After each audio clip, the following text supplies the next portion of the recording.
Samahan niyo ako magmekos-mekos sa mga ingredients para sa ating lulutuin sa araw na ito. Dito sa aking bowl, naglagay lang ako ng 1/2 cup ng pineapple juice, 1/8 cup calamansi juice, 1/8 cup or Worcestershire, 1/2 cup of sugar, 1/2 cup of banana ketchup.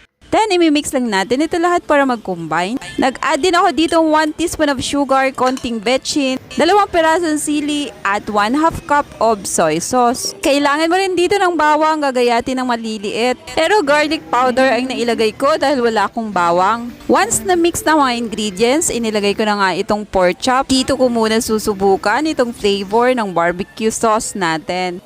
And then, imamarinate natin ito kahit overnight. So, tinakpan ko lang ito ng cling wrap at inilagay na dito sa ref. Imarinate muna natin ito kahit at least whole day. Ang ibang ingredients nito, pwede nyo mabili sa store na ito. Link will be posted sa comment section. Kinabukasan ay pwede na natin itong lutuin. Pwede nyo rin itong gawin sa bahay para may stock na kayong ulam. Dahil nga pwede na itong on-the-go meal. Kinabukasan nga nag-prepare na ako ng aming breakfast at ito nga ang naisip ko kagad. Pagkatapos kong magsaing ay sinunod ko nga itong pritong itlog. Sa hindi naasahang pagkakataon ay makakapag-breakfast pala kami ng pork silog. Barbecue nga lang ang flavor nito, hindi siya yung lasa ng pangkaraniwang pork chop. Next, lulutuin na natin itong minarinate kong pork chop. Pinull out ko lang ito sa ref habang nagpapainit ng mantika.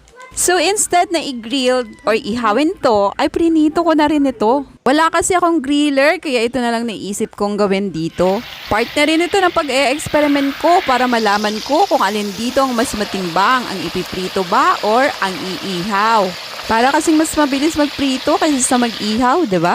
So, prinito ko nga lang ito over medium heat. Huwag mo nang patagalin ito kasi nagda-dry up itong karne. Kung napansin nyo, napakabilis niyang masunog dahil nga ito sa asukal na inilagay ko dito. Dahil nga luto na ito, nag-prepare na rin ako ng 1 cup rice. Pero kapag sinerve ito sa aming customer, Java rice ang partner nito. Inilagay ko na nga rin itong pork chop, barbecue flavor at ang itlog. Pwede na itong iserve. Tara, kain tayo.